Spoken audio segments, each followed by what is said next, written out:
दोस्तों नमस्कार। Principles of food science and nutrition के सिलेबस के तहत कार्बोहाइड्रेट्स टॉपिक में लास्ट वीडियो में हमने बात करी थी स्पेसिफिकली मोनोसेकेराइड्स की और डाइसेकेराइड्स की। हमने डिस्कस किया क्या उनके स्ट्रक्चर्स होते हैं, कौन कौन से बॉन्ड्स बनते हैं, कैसे मोनोसेकेराइड्स का क्लासिफिकेशन करते हैं और किस प्रकार से मोनोसेकेराइड्स का जो क्लासिफिकेशन है जो ऐसे तो काफी डिफिकल्ट है, उसको एक ट्रिक से हम लोग बहुत इजीली याद कर सकते हैं, हमेशा एग्जामिनेशन के लिए तैयार रह सकते हैं, उसके स्ट्रक्चर्स को समझ सकते हैं, कैसे हर स्टेप पे एक एक कार्बन ऐड होता है, कैसे चेन बड़ी बनती है और फिर उसका नॉमेनक्लेचर कैसे डिजाइन करता है, उसका क्या ट्रिक है। एक मैंने आपको तरीका बताया था पिछले वीडियो में, मुझे लगता है अगर आपने देखा होगा तो आपको जरूर पसंद आया होगा। आप उन जो मेथड्स हैं उसको यूज कर सकते हैं अपने एग्जामिनेशन के लिए भी और फर्दर स्टडीज के लिए भी। आज के वीडियो में स्पेसिफिकली चर्चा करेंगे कार्बोहाइड्रेट्स की, लेकिन ओलिगोसेकेराइड्स की, और एक छोटा पोर्शन जो सेलोबायोस बच गया था डाइसेकेराइड्स का, उसको भी थोड़ा सा डिस्कस करेंगे और फिर स्पेसिफिकली बात करेंगे ओलिगोसेकेराइड्स की कि क्या क्या कंपोनेंट्स होते हैं ओलिगोसेकेराइड्स के, कैसे उसकी सिंथेसिस होती है, क्या उसके फंक्शन होते हैं, कहाँ उसका यूज होता है और कैसे उसका स्ट्रक्चर हम लोग बना सकते हैं और एग्जामिनेशन पॉइंट ऑफ व्यू से कौन कौन सी चीजें ओलिगोसेकेराइड्स में इंपॉर्टेंट है। तो आज की वीडियो में हम लोग यही सब चीज डिस्कस करने वाले हैं।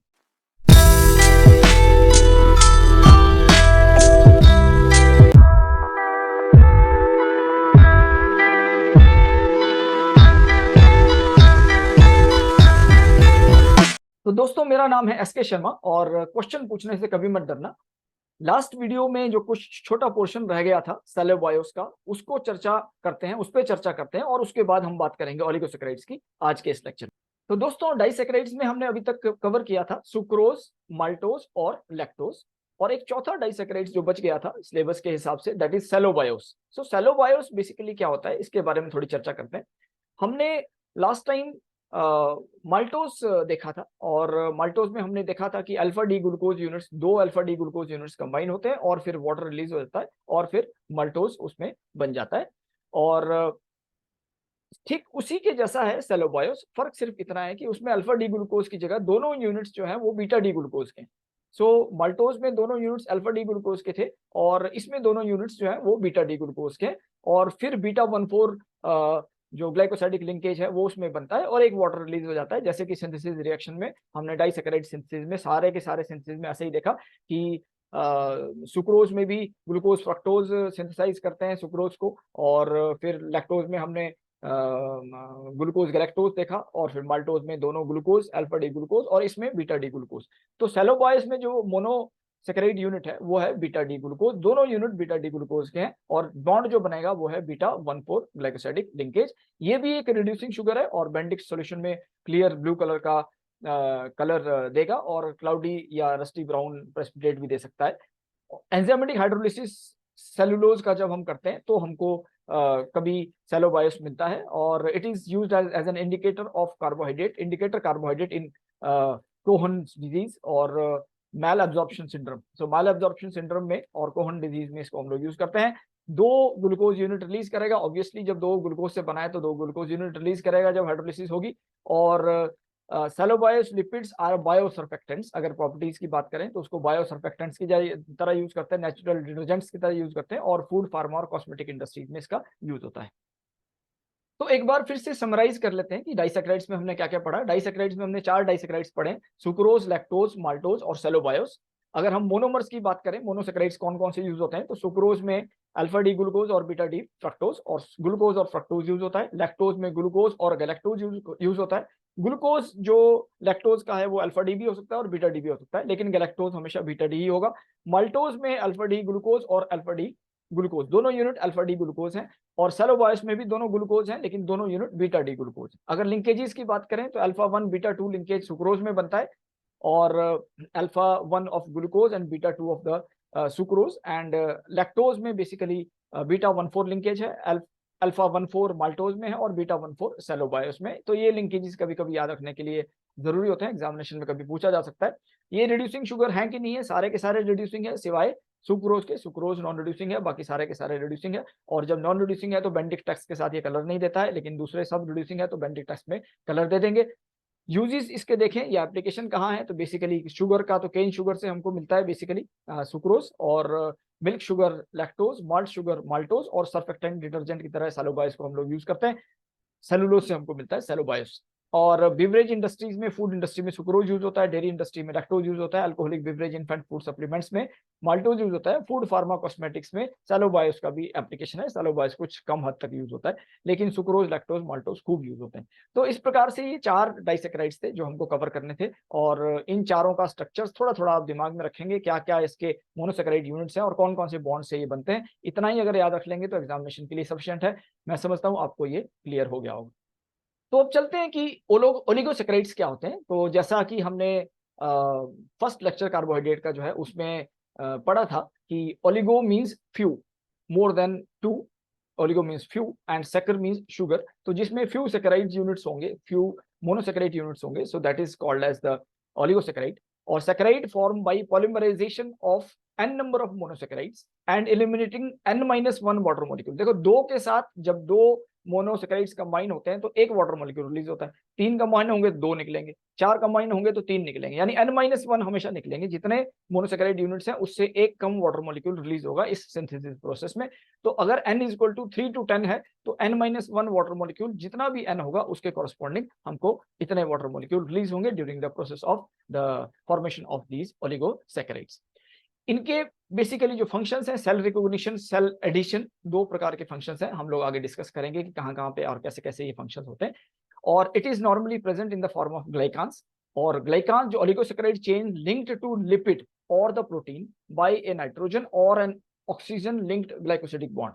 तो ऑक्सीजन लिंक्ड ग्लाइकोसिडिक बॉन्ड और the nitrogen linked glycosidic bond, इस प्रकार के बॉन्ड से जब लिंक्ड होता है so they are the basically glycans. और not all the natural oligosaccharides they occur as components of the glycoproteins or the glycolipids। glycoproteins glycolipids क्या है अभी थोड़ा देखेंगे, स्ट्रक्चर भी समझने की कोशिश करेंगे, लेकिन अभी हम जान लें कि सारे के सारे ग्लाइकोलिपिड्स और ग्लाइकोप्रोटीन्स नहीं होते हैं।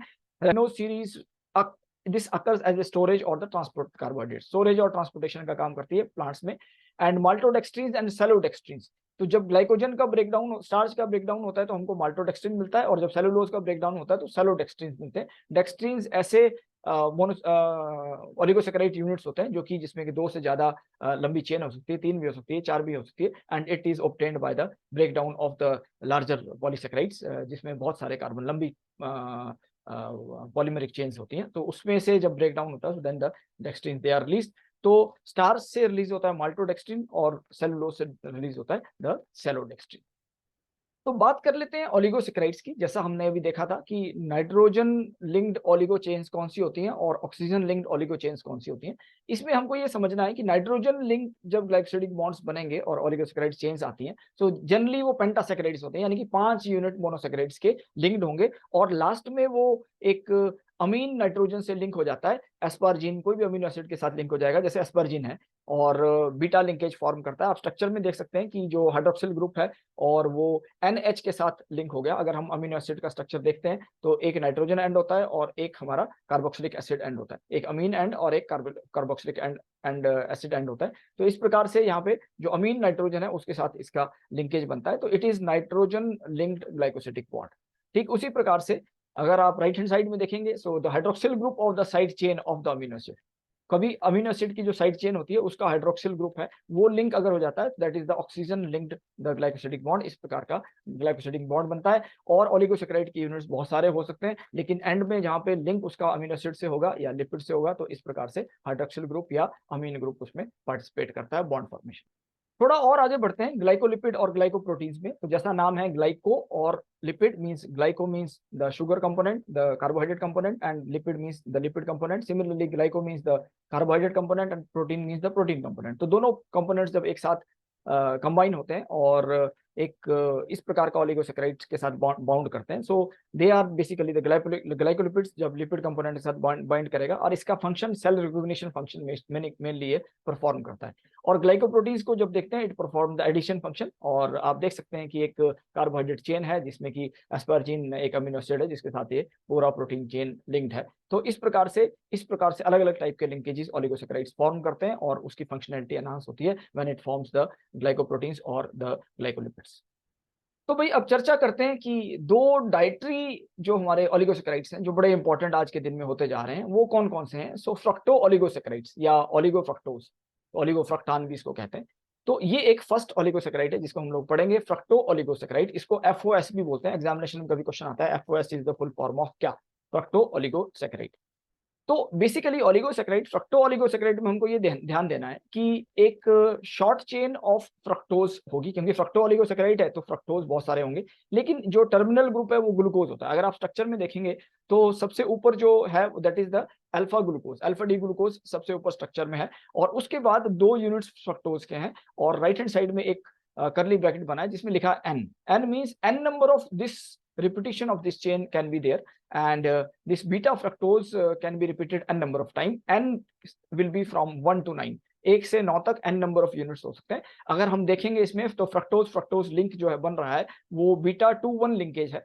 अगर कार्बन नंबर भी यहाँ पे मेंशन है पिंक कलर से, अगर आप देखेंगे तो first carbon of the fructose will be making link with the second carbon of the another fructose. So सबसे बॉटम वाला फ्रक्टोज है उसका सेकंड कार्बन, और उसके ऊपर वाला जो फ्रक्टोज है उसका फर्स्ट कार्बन, ये दोनों का लिंकेज बनाएगा ग्लाइकोसिडिक लिंकेज, और इस प्रकार के लिंकेज को हम लोग बीटा 2 1 ग्लाइकोसिडिक लिंकेज बोलते हैं। और इस प्रकार से when n number of fructose will be there and the terminal fructose will be attached to a terminal glucose, glucose के साथ finally attach हो जाएगा, तो that type of structure is called as the fructo oligosaccharides। ये soluble dietary fibers होते हैं और ये बहुत अच्छे fibers माने जाते हैं, soluble dietary fibers में आते हैं and they act as prebiotics। आजकल के दिनों में आपने देखा होगा प्रोबायोटिक्स का बड़ा प्रचलन है। सो प्रोबायोटिक्स जिस सबस्ट्रेट पे ग्रो करते हैं उसको प्रीबायोटिक बोलते हैं, और प्रीबायोटिक बनाने के लिए ओलिगोफ्रक्टोसैकेराइड्स जो है ये बहुत ही इंपॉर्टेंट है और इसका काफी रेलिवेंस है। स्वीटनेस की अगर बात करते हैं तो चीनी से कम मीठा होता है, लगभग आधे से भी कम मीठा होता है, 30 to 50% of that of sugar. और बहुत सारे सोर्सेज हैं जिसमें artichoke, chicory, blue agave plant और भी दूसरे प्लांट सोर्सेज हैं, और इवन ग्रेन्स भी हैं जहां से हमको फ्रक्टो ओलिगोसैकेराइड्स मिल सकते हैं। और they are generally recognised as safe, generally की स्पेलिंग थोड़ी गलत हो गई है, इसको आप ठीक से पढ़ लें, जनरली रिकॉग्नाइज्ड एज सेफ। सो ग्रास स्टेटस इसको हम कहते हैं। तो किसी भी चीज को जब ग्रास स्टेटस मिला होता है तो उसको हम बिना परमिशन के यूज कर सकते हैं, लेकिन उसके बावजूद भी इन्फेंट फूड्स में इसका रिस्ट्रिक्शन है। अगर इन्फेंट फूड्स में, क्योंकि मैंने आपको बताया था कि इन्फेंट्स के लिए डाइजेशन मुश्किल हो जाता है फाइबर्स का, और साथ ही साथ में वो मिनरल एब्जॉर्प्शन को भी रोक देता है, उसको भी रिड्यूस कर देता है, तो मिनरल डेफिशिएंसी हो सकती है छोटे बच्चों में, इसलिए हाई फाइबर डाइट वहां नहीं देते हैं। तो जो फ्रक्टो ओलिगोसैकेराइड्स है इसका भी रिस्ट्रिक्शन है, बेबी इन्फेंट फार्मूला में हम लोग इसको यूज नहीं कर सकते हैं, अदरवाइज ग्रास स्टेटस है, किसी भी फूड में आप इसको यूज कर सकते हैं। तो भाई फ्रक्टो ओलिगोसैकेराइड्स का दूसरा भाई है गैलेक्टो ओलिगोसैकेराइड। ये भी ठीक उसी प्रकार से एक it is considered to be a better saccharide, and अगर इसमें हम देखेंगे तो वहां पे फ्रक्टोज का रिपीटिंग यूनिट्स थे, यहाँ पे हमारे जो गैलेक्टोज के रिपीटिंग यूनिट है, और लास्ट में राइट हैंड साइड में आप देख सकते हैं यहाँ पे भी ग्लूकोज है। जो टर्मिनल चेन का एंड कहाँ हो रहा है, with glucose and beta 1 4 linkage is there, और बाकी के सारे जो बीटा गैलेक्टोज हैं, beta galactose units are there, and the beta galactose units they are linked with beta 1 6 linkage with each other। तो एक दूसरे के साथ वो बीटा 1 6 लिंकेज से अटैच्ड हैं, और ग्लूकोज के साथ बीटा 1 4 लिंकेज के साथ अटैच्ड हैं, and there will be n number of again the beta galactose units, n can be 3 4 5 6 depending upon the particular oligosaccharide, and these are the short chain galactose molecules, soluble dietary fiber, again considered as prebiotic again। और galactose chain है, जैसा मैंने बताया, अलग अलग प्रकार के bonds बनते हैं, and produced through the enzymatic conversion of lactose from bovine milk. Lactose क्योंकि ग्लूकोज और गैलेक्टोज रहता है उसमें, तो लैक्टोज से ये फॉर्म होता है इन द बोवाइन मिल्क। तो इस प्रकार से these have their role in the dietary processes. अब चलते हैं एक नई क्लास ऑफ ओलिगोसैकेराइड, रैफिनोज, टैकियोज, वर्बेस्कोज। ये आपके एग्जामिनेशन पॉइंट ऑफ व्यू से बड़े इंपॉर्टेंट है। एग्जामिनेशन में पूछा जाता है कि भाई रेफिनोज क्या है, स्टैकियोज क्या है। मैं बड़े सिंपल तरीके से समझाने की कोशिश करता हूँ, स्ट्रक्चर्स में बाद में जाएंगे, पहले बेसिक कंसेप्ट आप समझ लीजिए। अगर आप इसमें ध्यान से देखें तो फ्रक्टोज और ग्लूकोज जब सिंथेसाइज होते हैं और एक वाटर मॉलिक्यूल रिलीज होता है, so alpha 1 beta 2 linkage is formed and what we get is sucrose. ये हमने डाइसैकेराइड्स में पढ़ा था। डाइसैकेराइड्स का जो सुक्रोज है, अगर उसमें हम एक गैलेक्टोज अटैच कर दें तो वो क्या बना देगा, रेफिनोज। 1 6 बॉन्ड बनेगा। सुक्रोज में अगर एक गैलेक्टोज अटैच कर दें तो क्या बन जाएगा, रेफिनोज। रेफिनोज में एक और गैलेक्टोज अटैच कर दें, क्या बन जाएगा, स्टैकियोज। स्टैकियोज में एक और गैलेक्टोज अटैच कर दें, क्या बन जाएगा, वर्बेस्कोज। तो इस टाइप से चेन इंक्रीज लंबी होती जाती है, और सुक्रोज के बाद अगर गैलेक्टोज यूनिट हमेशा हम ऐड करते रहेंगे तो सबसे पहले मिलेगा रेफिनोज, फिर मिलेगा स्टैकियोज और फिर मिलेगा बर्बिस्कोज। अगर आप बॉन्ड्स को ध्यान दें तो अल्फा 1 बीटा 2 बॉन्ड हमेशा ग्लूकोज फ्रक्टोज में रहता ही है, और गैलेक्टोज और ग्लूकोज में जो बॉन्ड बन रहा है वो अल्फा 1,6 बॉन्ड है, क्योंकि ये दोनों अल्फा है। So this is the alpha 1,6 bond is there, and similarly the galactose में भी आपका अल्फा 1,6 बॉन्ड बनेगा। तो दोनों के बीच में अल्फा 1,6 बॉन्ड बन रहा है, ग्लूकोज गैलेक्टोज में भी और गैलेक्टोज में भी, पूरे चेन में।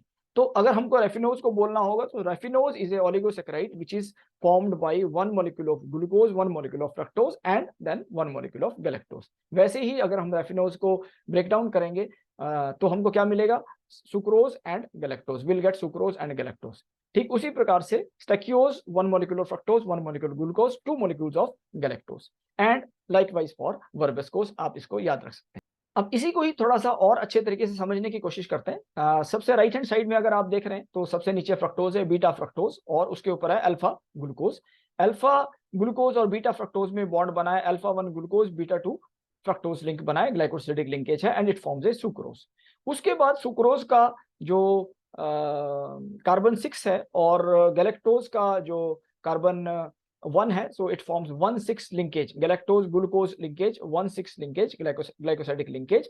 और एक गैलेक्टोज जैसे ऐड होता है, मैंने पिछले स्लाइड में आपको दिखाया था कि एक गैलेक्टोज ऐड होता है तो हमको मिलता है रेफिनोज। उसके बाद फिर 1,6 लिंकेज बनता है गैलेक्टोज में, और एक गैलेक्टोज ऐड होगा तो क्या बनेगा, स्टैकियोज। उसके बाद फिर 1,6 लिंकेज बनेगा गैलेक्टोज में, और एक गैलेक्टोज ऐड होगा तो हमको मिलेगा वर्बिस्कोज। तो इस टाइप से हम लोग ध्यान रख सकते हैं, और इस टाइप से ये बॉन्ड फॉर्मेशन होता है। ये बड़ा सिंपल है, अगर एक बार आप कंसेप्चुलाइज कर लेंगे तो इजी याद रखना बहुत इजी हो जाएगा। सबसे पहले सुक्रोज का स्ट्रक्चर, सुक्रोज में एक गैलेक्टोज ऐड हुआ रेफिनोज में एक गैलेक्टोज ऐड हुआ स्टैकियोज में एक गैलेक्टोज ऐड हुआ सो वर्बिस्कोज। तो इस टाइप से आप लोग इसको याद रख सकते हैं। तो अब इन ओलिगोसैकेराइड्स के बारे में कुछ और जानने की कोशिश करते हैं कि रेफिनोज बेसिकली ट्राइसैकेराइड्स हैं। भाई हमने देखा एक फ्रक्टोज, एक ग्लूकोज और एक गैलेक्टोज, ट्राइसैकेराइड हो गया। स्टैकियोज हमने देखा टेट्रासैकेराइड है, क्योंकि एक ग्लूकोज, एक फ्रक्टोज, 2 गैलेक्टोज। और वर्बिस्कोज आपका पेंटासैकेराइड है, क्योंकि एक फ्रक्टोज, एक ग्लूकोज और बाकी 3 गैलेक्टोज, तो पेंटासैकेराइड हो गया। ये सिंपल अभी हमने देखा है। तो ट्राइसैकेराइड रेफिनोज, टेट्रासैकेराइड स्टैकियोज और पेंटासैकेराइड जो आपका वर्बिस्कोज है। और यूनिट्स इसके फ्रक्टोज, ग्लूकोज, गैलेक्टोज रेफिनोज के लिए, एक फ्रक्टोज, एक ग्लूकोज, 2 गैलेक्टोज स्टैकियोज में, एक फ्रक्टोज, एक ग्लूकोज, 3 गैलेक्टोज आपका वर्बिस्कोज में। अगर हम यूजेस देखें तो raffinose is used as a like prebiotic, food and drink additive and cosmetics में भी यूज होता है। सिर्फ 10% स्वीट होता है एज कंपेयर टू सुक्रोज। स्टैकियोज थोड़ा सा ज्यादा स्वीट होता है, 28% स्वीट होता है in comparison to the sucrose, और बल्क स्वीटनर के फॉर्म में इसको यूज करते हैं। अगर एनर्जी वैल्यूज देखेंगे तो 1.5 टू 2.4 किलो कैलोरी पर ग्राम होती है। So because this is soluble to some extent. And verbascose जैसा हमने बताया कि फ्रक्टोज, ग्लूकोज और 3 गैलेक्टोज इसमें हमको मिलेंगे। अब ये नॉर्मली कहाँ पाए जाते हैं, so they are formed in the vegetables, cabbage, bean, broccoli, asparagus, अलग अलग प्रकार के वेजिटेबल्स, और कुछ ग्रेन्स में भी ये हमको मिलते हैं, raffinose, stachyose, verbascose. And they can be hydrolyse into galactose. जाहिर सी बात है क्योंकि सब में गैलेक्टोज है तो गैलेक्टोज मिलेगा और सुक्रोज मिलेगा, सुक्रोज एंड गैलेक्टोज। अब गैलेक्टोज कितने मिलते हैं वो डिपेंड करता है कि इसमें कितने गैलेक्टोज हैं। So they can be hydrolyse into galactose with help of alpha glycosidase. Alpha glycosidase इसलिए क्योंकि अल्फा 1,6 ग्लाइकोसिडिक बॉन्ड बनता है, तो इसलिए अल्फा ग्लाइकोसाइडेज लगेगा। So but this enzyme is not found in human digestive system. Human digestive system में enzyme found नहीं होता है, लेकिन कुछ माइक्रो ऑर्गेनिज्म है जो इंटेस्टाइनल बैक्टीरिया है, वो ये एंजाइम रिलीज कर सकते हैं और वो इसको डाइजेस्ट कर सकते हैं। तो कभी कभी गैस फॉर्मेशन होती है। एग्जामिनेशन में क्वेश्चन आता है कि raffinose and stachyose are called as the flatulence factor और गैस फॉर्मिंग सब्सटेंसेस। तो गैस फॉर्म करते हैं, स्टमक ट्रबल करते हैं। तो ये इसका एक इंपॉर्टेंट पॉइंट है एग्जामिनेशन पॉइंट ऑफ व्यू से भी, और अदरवाइज भी आप इसको ध्यान रख सकते हैं। But otherwise they are all oligosaccharides, they can be used as prebiotic. तो भाई एग्जामिनेशन के लिए क्या पढ़ें ओलिगोसैकेराइड्स में से? ओलिगोसैकेराइड में बहुत ज्यादा कंटेंट नहीं है, लेकिन फिर भी एग्जामिनेशन में क्या आ सकता है, तो भाई एक एक दो दो एग्जांपल आप जरूर याद रखें। ओलिगोसैकेराइड्स के क्या क्या एग्जांपल्स हैं ये आप याद रखें। फ्लैटुलेंट गैस फॉर्मिंग फैक्टर्स किसको बोलते हैं, इस टाइप का भी क्वेश्चन अलग अलग फॉर्म्स में पूछा जा सकता है। नंबर ऑफ मोनोसैकेराइड यूनिट्स कितने होते हैं ओलिगोसैकेराइड्स में, ये भी क्वेश्चन आ सकता है। कंपोजिशन रेफिनोज और स्टैकियोज की क्या होती है, ये भी अभी हमने पढ़ा और ये भी एग्जामिनेशन पूछा जा सकता है। फुल फॉर्म ऑफ एफओएस और जीओएस क्या होता है, ये भी कभी एग्जामिनेशन पूछा जा सकता है। अगर हम लिंकेजेस की बात करते हैं तो fructo oligosaccharides, the galacto oligosaccharides, raffinose and stachyose में इस टेबल में कंपैरिजन दिया है। सो बीटा डी फ्रक्टोज और बीटा डी फ्रक्टोज, क्योंकि ये फ्रक्टो ओलिगोसैकेराइड है तो fructose fructose beta D linkage बनता है और fructose 2,1 link is form. Similarly galacto oligosaccharides में गैलेक्टोज गैलेक्टोज लिंकेज बनता है और beta 1,6 linkage is there. Raffinose में गैलेक्टोज ग्लूकोज लिंकेज बनता है और बीटा 1,6 लिंकेज इज देयर, और गैलेक्टोज गैलेक्टोज लिंकेज ज्यादा कॉमन होता है स्टेकियोज में, इसलिए अल्फा 1,6 लिंकेज वहां पे भी है। तो इन लिंकेजेस को भी आप याद रख सकते हैं एग्जामिनेशन पॉइंट ऑफ व्यू से, और कुछ एग्जांपल्स भी आप इसमें तैयार कर लीजिए। तो दोस्तों आज का वीडियो हम ओलिगोसैकेराइड्स में ही कंसंट्रेट करते हैं और यही कंक्लूड करते हैं, और पॉलीसैकेराइड्स के लिए एक नए वीडियो में आएंगे, क्योंकि अगर मैं पॉलीसैकेराइड्स को इसमें लाता तो ये वीडियो बहुत बड़ा बन जाता है और फिर कभी कभी अब्जॉर्ब करना मुश्किल हो जाता है। लास्ट टाइम भी मोनोसैकेराइड डाइसैकेराइड्स हमने कंबाइंड कर दिए, वीडियो बहुत बड़ा हो गया, बट एनीवे कोई बात नहीं। उसका एक रिवीजन टाइप का जो कंटेंट है वो मैं दोबारा लेके आऊंगा कि कैसे हम लोग उसको रिवाइज कर सकते हैं, लेकिन लेंथ में एक बार दो बार समझना जरूरी होता है, तो इसलिए मैंने वो लेंथ में डिस्कस किया। पॉलीसैकेराइड्स के लिए नेक्स्ट वीडियो में जल्दी मिलते हैं, तब तक के लिए नमस्कार, धन्यवाद।